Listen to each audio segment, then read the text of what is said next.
Olá, muito bom dia. Muito obrigado mais uma vez pela sua companhia. Está começando mais uma edição do programa Agronegócio. Eu desejo a você muita paz e saúde. E no programa de hoje nós vamos falar um pouco sobre o milho verão 25-26. Vamos comentar de fertilizantes e uma nova licitação de ureia feita pela Índia.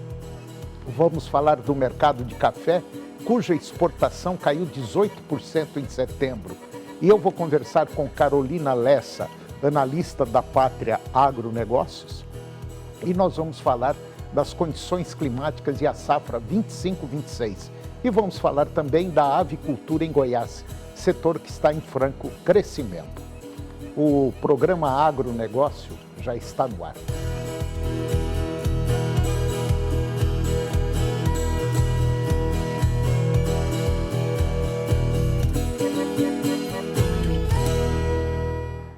Eu começo o programa de hoje falando sobre fertilizantes e uma nova licitação de ureia que foi feita pela Índia. A nova licitação de ureia, conduzida pela estatal indiana Rashtriya Chemical e Fertilizantes, a RCF, ela atraiu grande interesse mundial, com aproximadamente 3,7 milhões de toneladas ofertadas por 25 fornecedores diferentes. Nos Estados Unidos, o contrato com vencimento em novembro deste ano encerrou o dia a $419 por tonelada, após uma alta de $6.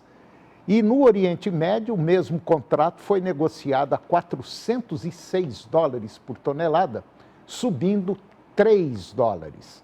Segundo o relatório diário da Stonex, que foi divulgado, a disponibilidade real pode ser aí menor do que o total informado, já que existe possibilidade de dupla contagem de cargas oferecidas por diferentes trades.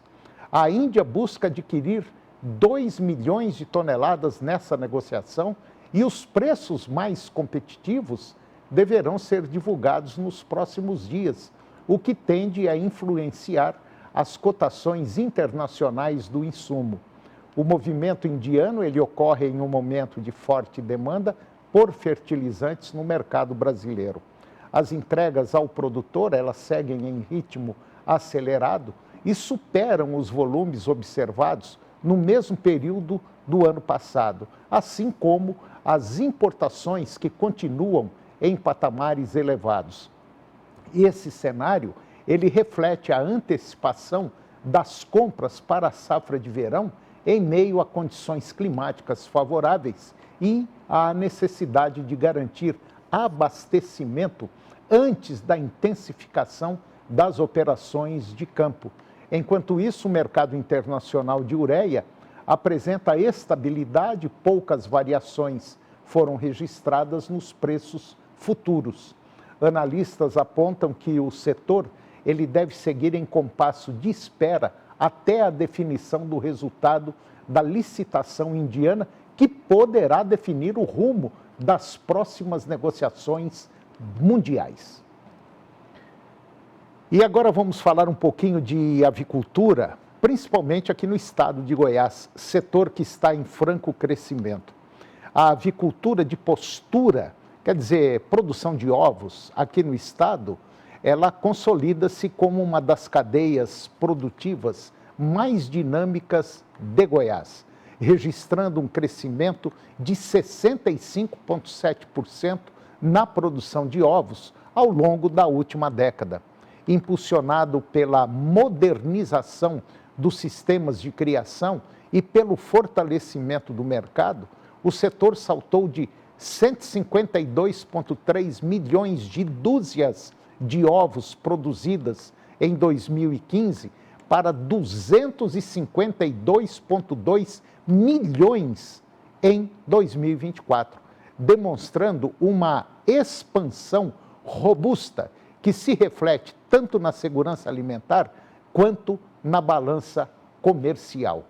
Este avanço resultou em um crescimento de 49,2% no valor bruto da produção, do VBP, em comparação a 2020, quando a atividade presente em todos os 246 municípios de Goiás.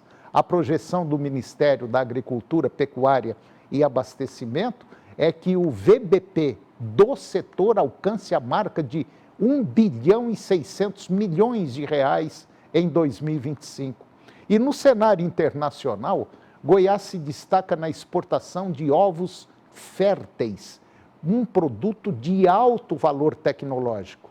Em 2024, Goiás exportou 902 mil toneladas, gerando uma receita de 4,5 milhões de dólares, ocupando a 4ª posição no ranking nacional. De janeiro a agosto de 2025, essa categoria já representou 45,3% de todo o faturamento do setor, confirmando a vocação goiana para a produção avícola de ponta. O município de Inhumas, por exemplo, ele se destaca como o maior produtor estadual. Cristalina registrou um crescimento mais acelerado na atividade no ano passado. A dinâmica produtiva tem evoluído para atender às novas demandas de mercado e bem-estar animal, com um aumento significativo de sistemas como o cage free, ou seja, as galinhas ficam fora de gaiolas. E, além disso, elas são, vamos dizer, caipira e orgânicas. E agora vamos dar um giro pelo mercado do café, cuja exportação caiu 18% no mês de setembro. Segundo o relatório estatístico mensal do Conselho dos Exportadores de Café do Brasil, Secafé, o Brasil exportou 3,7 milhões de sacas de 60 quilos de café no mês de setembro, número 18,4% menor do que o registrado no mesmo mês do ano passado, quando foram embarcadas 4,5 milhões de sacas. Apesar da queda no volume, a receita cambial aumentou 11,1%, totalizando 1 bilhão 369 milhões de dólares. Entre janeiro e setembro deste ano, a tendência de retração no volume é alta, na receita permaneceu. E o país exportou 29 milhões 105 mil sacas, uma queda de 20,5% frente aos 36 milhões 593 mil sacas registradas nos 9 primeiros meses do ano passado. A receita, por sua vez, cresceu 30%, passando de 8,4 bilhões de dólares para 11 bilhões de dólares. No mês passado, os Estados Unidos reduziram em 52,8% as importações de café brasileiro em relação a setembro do ano passado, comprando 332.800 sacas, ocupando o 3º lugar entre os principais destinos. A Alemanha, ela liderou com 654 mil sacas, seguida pela Itália com 334 mil, ambas também com retração nas aquisições. O Secafé, ele afirmou que não é possível renunciar o mercado norte-americano, que segue como principal destino das exportações brasileiras no acumulado do ano. E segundo a entidade, o Secafé, após as sinalizações positivas do presidente Donald Trump na Assembleia da ONU, o governo brasileiro, ele precisa agir rapidamente. O Brasil é o maior produtor e exportador do mundo e os Estados Unidos os principais importadores e consumidores também do mundo.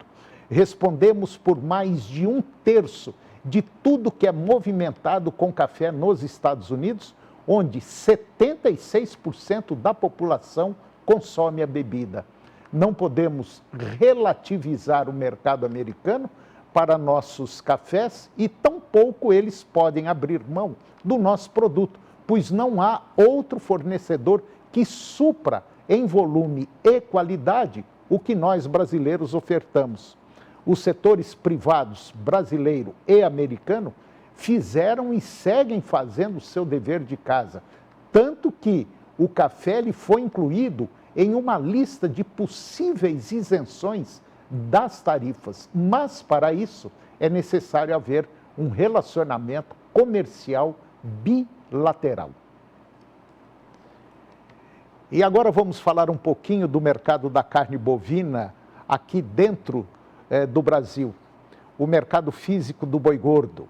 Esse mercado do boi gordo encerrou a semana em alta no mercado físico, sustentado pela firmeza nas exportações, pela melhora do consumo interno e agora pela valorização do dólar, que se aproxima dos R$ 5,50. A moeda norte-americana, ela testou máxima intradiária de 5,49 na última sexta-feira, com avanço superior a 2%, refletindo a desconfiança do mercado em relação ao quadro oficial, ao quadro fiscal brasileiro. O gatilho foi o anúncio de um novo pacote de medidas do governo, estimado em 100 bilhões de reais, e a especulação que o montante de estímulos e desonerações elas possam alcançar até 1,2 trilhões em 2025. Pelo menos é o que informou a agência Royal Rural. A alta do dólar tende a reforçar o movimento de valorização dos preços futuros do boi gordo na Bolsa, na B3. E isso ocorre porque o câmbio influencia de forma direta a competitividade da carne bovina brasileira no mercado internacional. Quando o dólar sobe, os exportadores recebem mais em reais pelas vendas externas, o que aumenta a rentabilidade e estimula a demanda por boi gordo, pressionando os preços para cima. No mercado físico, os preços da arroba seguem de maneira geral firmes, na maioria das praças pecuárias, em um cenário de escalas de abate mais curtas e controle de oferta por parte dos pecuaristas. De acordo com dados da Stonex, o boi gordo encerrou a semana com firmeza, mesmo com escalas de abates mais curtas. O analista das safras e mercado, o Fernando Iglesias, ele observa que os frigoríficos de menor porte sentem maior dificuldade na compra de animais prontos, o que contribui para a sustentação dos preços. Já as grandes indústrias contam com maior disponibilidade de bois de parceria e operam com escalas mais confortáveis. Segundo informações da Scott Consultoria, a virada de mês e expectativa de melhora nas vendas da carne bovina no mercado doméstico, o ritmo de compras aumentou e a oferta de boiadas não acompanhou a trajetória. Os preços, porém, seguem aquém da expectativa de outubro no mercado financeiro em janeiro de 2025 e da referência no início do ano. Já com a demanda externa, setembro de 2025 marcou o maior volume já embarcado de carne bovina pelo Brasil, com 363 mil toneladas, alcançando 142 destinos e consolidando o Brasil como principal fornecedor mundial. A China foi destaque com aumento de quase 20% nas importações. E de acordo com dados da Secretaria de Comércio Exterior, que apontaram receita de 1,760 bilhões de dólares em setembro, uma alta de 55,6% no valor médio diário em relação ao mesmo mês do ano passado. E agora vamos falar um pouquinho do mercado da carne de frango e também da carne suína. As exportações de carne de aves e miudezas também sustentaram um bom desempenho ao longo de 2025. No acumulado do ano, houve crescimento de 43,6% nas vendas à América do Norte, especialmente os Estados Unidos e Canadá, que ampliaram as importações em meio à recomposição de estoques internos e custos mais altos de produção local. Com um portfólio diversificado, a avicultura brasileira segue fortalecendo a sua posição entre os maiores exportadores mundiais, beneficiada pela confiança sanitária e pelo aumento da competitividade em um cenário internacional de oferta ajustada. O setor da carne suína apresentou crescimento de 34,7% nos embarques de setembro, impulsionado principalmente pelos mercados da Ásia, como China, Filipinas e Singapura. O aumento de consumo nesses países, aliado à recomposição dos estoques pós-pandemia e à estabilidade de preços internacionais, favoreceu o desempenho brasileiro. No acumulado de janeiro a setembro, o setor mantém trajetória positiva, reforçando o papel do Brasil como importante fornecedor mundial da proteína, reconhecida pela eficiência produtiva e sanidade do rebanho, embora com menor representatividade no total exportado. Os segmentos de lácteos e ovos vêm também ganhando constância nas vendas externas. E, de acordo com a SECEX, as exportações da agropecuária cresceram 18% em setembro, gerando 1 bilhão e 30 milhões de dólares a mais que igual período do ano passado. Já no acumulado do ano, houve um avanço de 21%, somando 1 bilhão e 200 milhões de dólares adicionais. O desempenho reflete o protagonismo das cadeias agroindustriais no comércio exterior brasileiro. Além de sustentar o superávit, o setor reforça o papel do país como fornecedor confiável de alimentos em um cenário mundial marcado por desafios logísticos e tensões geopolíticas. Entre os principais destinos das proteínas brasileiras, a Ásia permanece na liderança, concentrando boa parte das compras de bovinos, suínos, enquanto a América do Norte avança nas importações de aves e outros produtos processados. Já a Europa mostra retomada gradual nas compras, favorecidas pela demanda de nichos prêmios e produtos com maior valor agregado.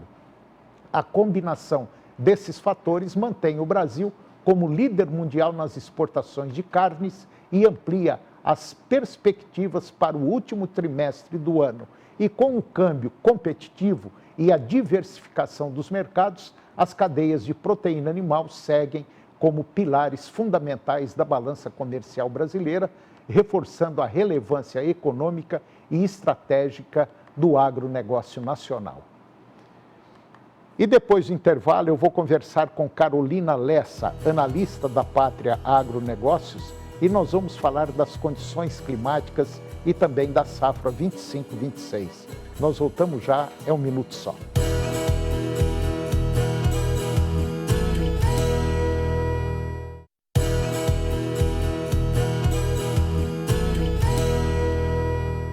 Nós estamos de volta e agora eu vou conversar com Carolina Lessa.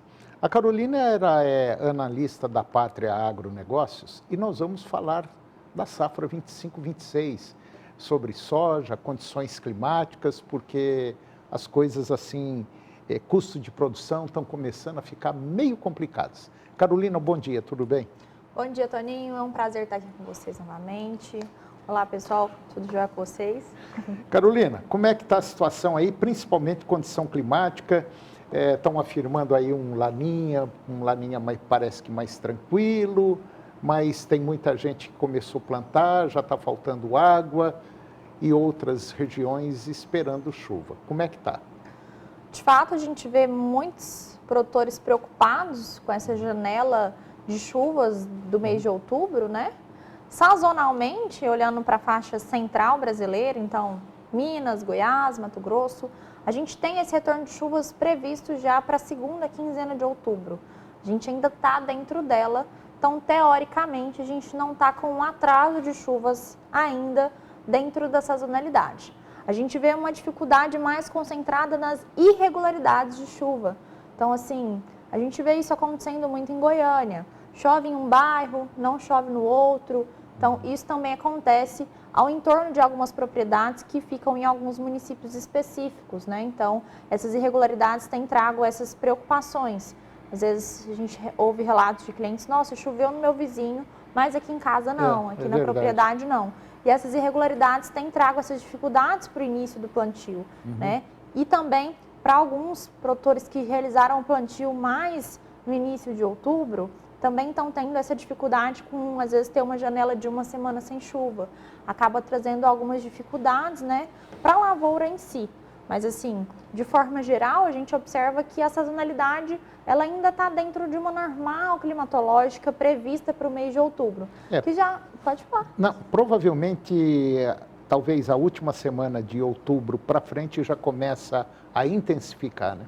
Sim, a gente tem uma janela de redução de chuvas nessa semana agora, entre o dia 20 e o dia 27 de outubro, na faixa central, principalmente centro-sul de Goiás, Mato Grosso, Minas, trazendo ali uma certa redução de chuvas, o que, mais uma vez, traz mais um ponto de preocupação para alguns produtores que estão já observando essas condições na próxima semana, dessa escassez de chuva aí pelos próximos 7 dias, né? Mas, de forma geral, a partir do dia 27 em diante, a primeira semana de novembro, a tendência é de uma melhor regularidade dessas chuvas. Então, a gente vê um volume mais constante nos mapas climáticos. Por exemplo, no estado de Goiás, a gente vê que o estado, por si só, na primeira semana de novembro, tem uma previsão de uma regularidade de cerca de 40 milímetros no acumulado. Então, a gente vê que já traz aí um fôlego inicial para esse plantio começar de maneira mais regular, né? A gente começa a reduzir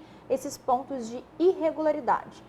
Quer dizer, quem deixou para plantar, vamos dizer, na primeira semana de novembro, está mais seguro?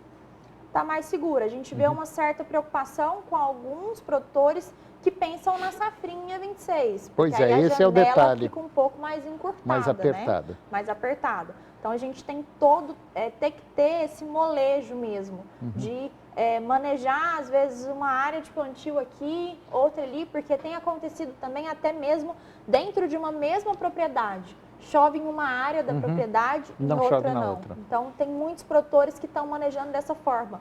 Vamos plantar aqui, na próxima semana, depender do volume de chuva que tiver, a gente planta de cá também. E aí acaba que isso traz algumas preocupações, porque a gente tem movimentos de plantios em momentos diferentes, colheita, consequentemente, também. Diferente, a coisa fica desigual. Exatamente, fica desigual. E conversando com algumas pessoas aí entendidas no setor da agricultura, muita gente está dizendo o seguinte: devido a essa, vamos dizer, essa irregularidade de chuvas, chove num lugar, não chove no outro, tal, muita gente pode optar para a segunda safra com sorgo, para correr menos risco, né? Sim, isso já vem acontecendo há alguns anos. Há alguns anos, né? Sempre que tem essas previsões mais incertas, eles optam por entrar com sorgo por ele ter uma certa maleabilidade maior em relação à temperatura, em relação ao recebimento de chuvas, né? Voltando um pouquinho ali que você trouxe a incidência do Laninha, né? A gente vê que alguns modelos como o NOAA já caracterizam o fenômeno dentro de condições atmosféricas. Então, a gente pode caracterizar um Laninha de fato quando a gente tem uma incidência dentro de 90 dias, certo? Mas a gente vê que durante esse período já de outubro, a temperatura da superfície do Oceano Pacífico no Nino 3.4 já está abaixo de 0,6 graus Celsius, que é onde a gente caracteriza um fenômeno. Então, a atmosfera já tem sentido isso, onde a gente vê chuvas maiores no centro-norte do Brasil e chuvas mais reduzidas no centro-sul. Isso tem uma incidência e uma probabilidade de continuar permanecendo a acontecer nos meses de novembro e dezembro e retornando para uma neutralidade a partir do mês de janeiro. Mas, de fato, a gente vê que essa incidência tem aí uma menor condição de ter um fenômeno de forte a moderado. A gente vê que é um fenômeno com uma incidência de fraca a moderada até o atual momento. Mas de maneira geral que as coisas estão mudando, estão. Com certeza. Infelizmente. Com certeza. Bom, Carolina Lessa, analista da Pátria Agronegócios, mais uma vez obrigado pela sua presença. Foi um bate-papo legal e até a próxima. Até a próxima, Toninho. Obrigado. Até a próxima, pessoal. É sempre um prazer estar com vocês. Obrigado. E o programa de hoje chegou ao fim. E eu termino o nosso programa com a seguinte frase: uma alma sem respeito é uma morada em ruínas e deve ser demolida para construir uma nova. Muito obrigado pela sua companhia, que Deus os abençoe e até o próximo programa.